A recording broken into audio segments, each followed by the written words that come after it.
Welcome to Extraterrestrial Reality. Skeptics of the extraterrestrial hypothesis and slash UFO problem are, a lot of them suffer from mass hysteria especially when there's evidence presented to them that basically proves that what's going on here is that there's an extraterrestrial presence here on Earth. And the problem is that, see, what these people do, like a lot of skeptics, debunkers, what they do is they blame, like, incidents that involve a lot of people, right? They always blame it on mass hysteria. However, the people who are hysterical over this are actually the debunkers themselves, the skeptics who subscribe to them. Okay, so it's a form of projection. That basically what they're doing is they're projecting their fears. I mean, deep down, right? Debunkers, skeptics of the extraterrestrial hypothesis, they have a deep-seated fear. That, I mean, this whole the whole idea of extraterrestrials being present here on Earth, I mean, it shakes them to the core. I mean, they cannot deal with this. So, in order to overcome these fears, it's basically they drum up they become hysterical to the point that they all agree that can't be so, and it's a form of mass hysteria, and then they project that onto the case that basically proves that aliens are here, that there's a presence here on Earth. Case in point, 1994, the Ariel School UFO incident.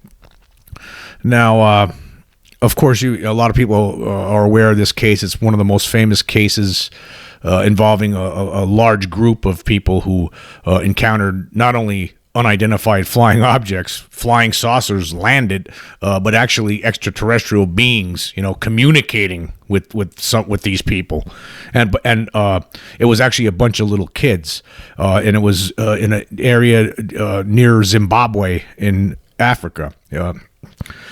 And I'm going to just look at, we'll just read some of this off the Wikipedia page. There's a page up here for this. And it says here, on September 16th, 1994, there was a UFO sighting outside Rua, Zimbabwe. 62 pupils at the Ariel School, aged between 6 and 12, claimed that they saw one or more silver craft descend from the sky and land on a field near their school. One or more creatures dressed all in black then approached the children and telepathically communicated to them a message with an environmental theme.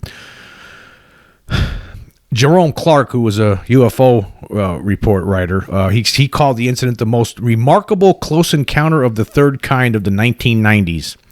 Skeptics have described the incident as one of mass hysteria. Not all of the children of the school that day claimed that they saw something. Several of those that did maintain that their account of the incident is true. Okay, so that's the best that they could do, the best the skeptics can do, the best the debunker could do in this situation. Okay, let's lay out the situation here. These over 60 kids, right, school kids in this class, during at 10 o'clock in the morning, they're outside, during a break. The teachers aren't with them; they're playing outside, and in a field near the school, flying saucer lands, right? And apparently there was another flying saucer there, more than just one. But one of them lands, and this being all of a sudden emerges from one of them. And a lot of these kids drew a picture of this thing, and it was it was alien. I mean, this was unearthly. I mean, it looked like something like your classic gray, from the drawings that they drew. And this being was actually communicating with these kids telepathically.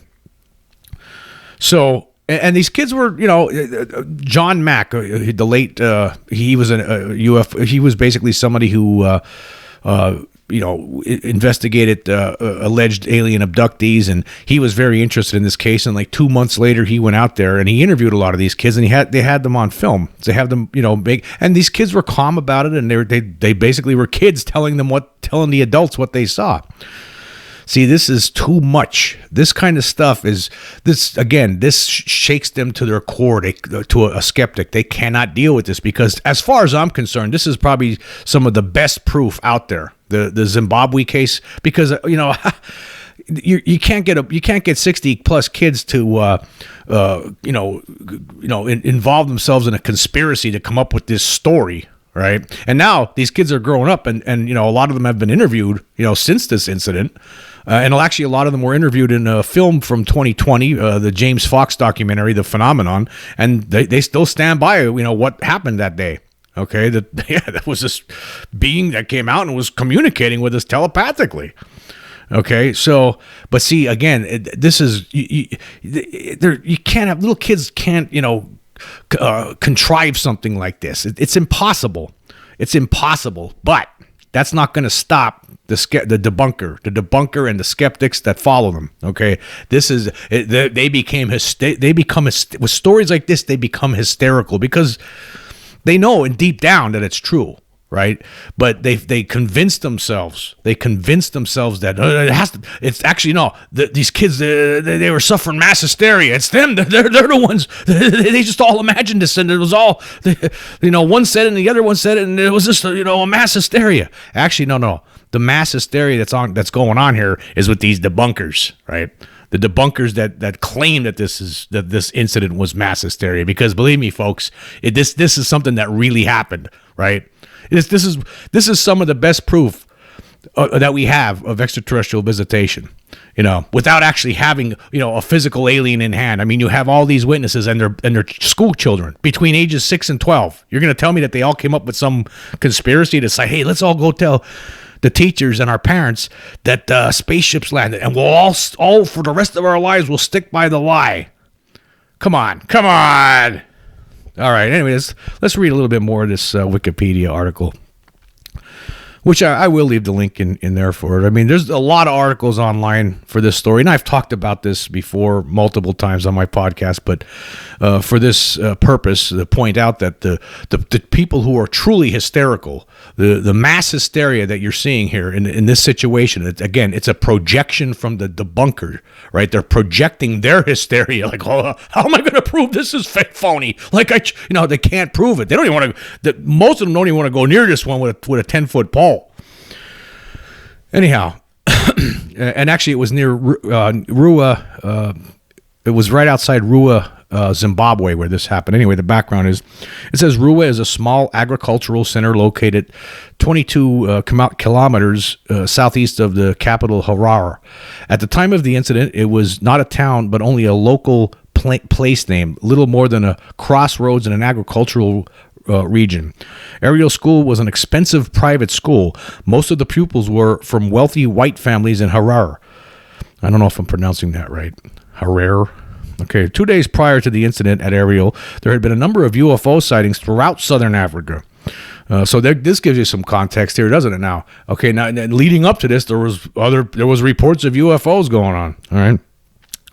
So continuing here, it says there had been numerous reports of a bright fireball passing through the night sky at night. Many people answered ZBC radio's request to call in and describe what they had seen, although some witnesses interpreted the fireball as a comet or meteor. It resulted in a wave of UFO mania in Zimbabwe at the time. According to skeptic Brian Dunning, the fireball, this is one of the people, the big skeptics of this whole incident, this Brian Dunning. The fireball, quote, had been the re-entry of the Zenit 2 rocket from the Cosmos 2290 satellite launch. The booster broke up into burning streaks as it moved silently across the sky, giving an impressive light show to millions of Africans. Local UFO researcher Cynthia Hind recorded other alien sightings at this time, including a daylight sighting by a young boy and his mother and a report of alien beings on a road by a trucker. Okay, and then it goes into the incident here. It says the sightings at Ariel occurred at 10 a.m. on September 16th, 1994, when pupils were outside on a mid-morning break. The adult faculty at the school were inside having a meeting at the time. The entire incident lasted about 15 minutes. When the children returned to class, they told the teachers what they had seen but were dismissed. When they returned home, they told their parents. Many of those parents came to the school the next day to discuss what had happened with the faculty. The sighting was reported on ZBC radio, from where Cynthia Hind learned about it. Hind visited the school the next day. She interviewed the children and asked them to draw pictures of what they had seen.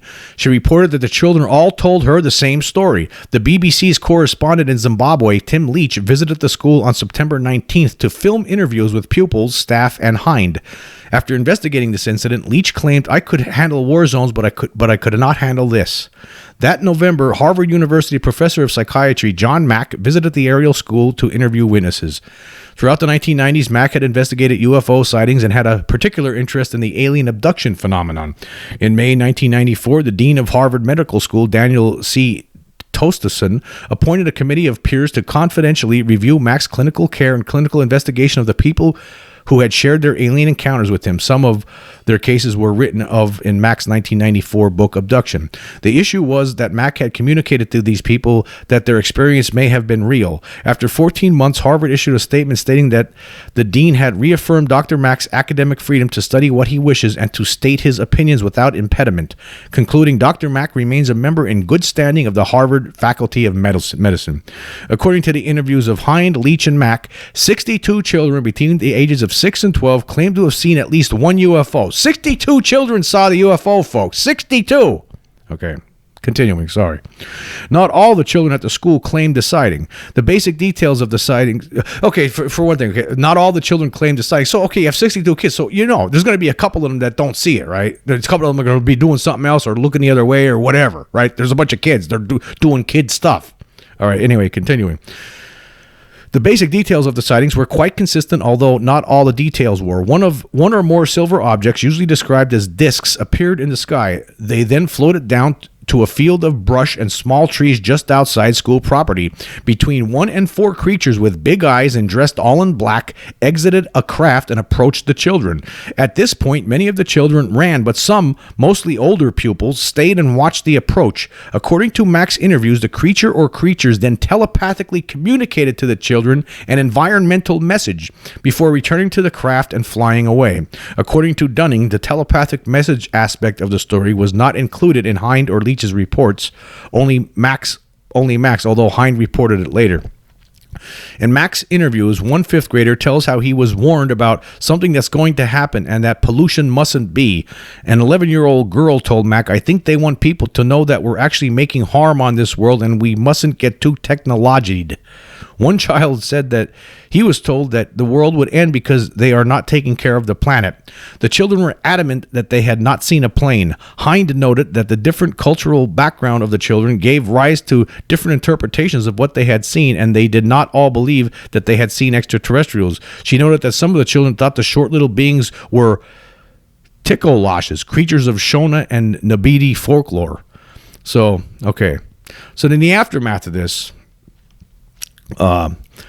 there were skeptics dismissed the incident as one of mass hysteria or even a prank. Again, let's forget the prank part. The prank, you can't have 60 some kids ain't gonna pull a prank like this. Okay, 6 to 12 years old pulling a prank. No, that doesn't work that way. Okay, and the mass hysteria part. Come on. It's not mass hysteria. They saw this thing. They saw the being, communicated with them, gave them the telepathic messages. These kids are all grown up now. They're adults, and they're if you've seen them in the interviews, some of them were interviewed on that documentary film I talked about before, The Phenomenon, and these people were very serious about what happened to them back in 1994. Sorry, but again, this is what's happening here is the skeptics out there, the people out there who want to believe this, who cannot accept it, right? Who are scared to the bone.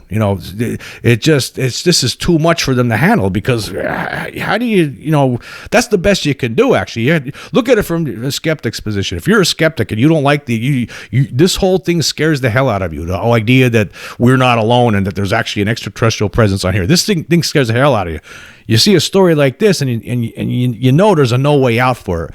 Your natural reaction is inside you're going to have to come up with something, right? So and basically it is a form of mass hysteria, because the best they can do is say, hey, they're the ones who they had mass. This is a case of mass hysteria on them. See, we're better now than them. We figured it all out. It's mass hysteria. That's all. Anyway, let's continue here. There's another comment here from this Dunning guy. All right. In December 2020, Brian Dunning devoted an episode of his Skeptoid podcast to the incident. I mean, look at this. Skeptoid. I mean, actually spending your life going out there to try to debunk UFOs and extraterrestrials. Why? Fear. That's why. Fear. Right. Okay. Continuing. In it, he noted that some children in the school claimed that they had not seen anything unusual that day. He challenged the often repeated claim that as rural skilled children in Zimbabwe, the witnesses would not have had exposure to modern media and so would not have been familiar with the concept of UFOs and alien visitors. He also criticized the interviewing techniques of Hind and Mack. See, again, this is classic debunker stuff. Attack the researchers, right? Attack the people that look into this. Attack the ufologists, right? Just, say that they did something wrong. It's all their fault. It's all their fault. They're the ones who did it. They caused this mass hysteria. All right, okay, continuing. He also criticized the interviewing techniques of Hind and Mack. Hind interviewed the children in groups of 4 to 6 with every other child allowed to listen, and so their stories were cross-contaminated. Mack only interviewed the children 2 months after the alleged sighting, and Dunning says that Mack, a known environmentalist, prompted and suggested to tell. Come on, he's basically saying that Mack prompted. Okay, let me before I'm getting ahead of myself here. Mack only interviewed the children 2 months after the alleged sighting, and Dunning says that Mack, a known environmentalist, prompted and suggested, end quote, the telepathic communication angle, which was not present in Hind's previous report. No, he didn't. This is all made up. Like Dunning just made that up. Made it up to put the puzzle pieces of what narrative he was trying to spin forward. So this is, again, it's mass hysteria from the debunker side. They're convincing themselves of different. They're coming up with all kinds of bogus scenarios in which this thing couldn't have happened. Right? It's mass hysteria. They're hysterical. Dunning and people of his ilk are hysterical. These people are hysterical. It's mass hysteria. They've convinced themselves that this isn't real, that it can't be real, that this guy must have done this. These kids, they're lying, and they're the ones having mass hysteria. That's what happened. They're the ones. They're hysterical. Can't you see it? Can't you see this, Dunning? He's hysterical. All right, continuing. Several of the witnesses maintain that what was reported is true. In 2014, the Mail and Guardian spoke to one witness who said that she fears that the creatures will return and that she can sense when they are back in the atmosphere. In 2016, witness Emily Trim exhibited paintings that she described as a manifestation of the messages she received from the beings that day. In June 2021, Barstool Sports writer Za spoke in an interview about being a pupil in Ariel that day. He recounted that he saw a bright light come down from the sky and aliens exit it. Other witnesses were interviewed for the 2020 documentary The Phenomenon and spoke about how the experience has affected them. Okay, again, there's no mass hysteria here from the witnesses. They're not hysterical about it. When they were kids, they were nice and calm when they told the story. When you watch the video, the film from back then that was filmed with these kids right after the incident, you see that they're nice, calm, cool, and collected. There's no hysterics. No hysterics. The only people who are hysterical over this are the debunkers, the skeptics, the people who can't accept this because they're afraid. They're afraid. But I'm sorry to tell you this, right? But you're going to have to wake up. You're going to have to, you're acting like a child. These people, these debunkers, the skeptics, you're acting like children over this. I hate to break this to you, but there's an extraterrestrial presence here on Earth. I know this for a fact. I know. I don't even need this story, personally. I don't need to see this story. Actually, 1994 was the same year. A month before this incident happened, it was August of 1994 when I saw UFO when I was on a fishing trip, which I've talked about many times during the podcast. So it was right around the same. For all I know, these might have been what I saw in August. Might have been the same group of aliens that showed up in near Zimbabwe a month later. Okay, I know for a fact. I know for a fact because I've seen them and I've had other experiences that I've talked about on the podcast. So I don't even need this story. But this story, as far as I'm concerned, proves. This is proof. People talk about proof. This is proof. You can't. A bunch of kids can't come forward, and they're not going to lie about it. They can't. A conspiracy between a bunch of kids can't go on for almost 30 years and not fall apart. Okay. And again, and this also proves another thing, that the these people that claim it was mass hysteria, that's a projection. They're the ones who are hysterical over this. They've convinced themselves it's not real because they're actually hysterical, and it's a form of mass hysteria. They've conned themselves into believing that it couldn't happen, and they provide bogus reasons on why it didn't happen, and none of them stand up. Not when you look at the facts. The facts just blows it all away. It's so yeah. Basically what's going on here, and this is just one case. There's a lot of other cases where these people they become hysterical over this. They get the debunkers. They become hysterical. Over the whole concept of, and that's why they got to tell themselves these fairy stories that it's not really happening, and and they do whatever you need to get through this life, I guess. Good for you. I mean, but again, you're just kidding yourself. You're hiding from the truth. You're hiding from the truth, right? You're hiding from the truth. I mean, again, the government's starting to come clean a little bit. I know it's a slow disclosure. I don't like it. I don't like it at all. I think they should have just came right out. But those objects and those videos, I'm sorry to tell you, they're not from this planet. Okay, they're not from this planet. They're from someplace else. And the beings that are piloting them, they're not human. They're not human. So it's time, it's time to really start thinking about this, and it's time for your come to Jesus moment is here. It's here.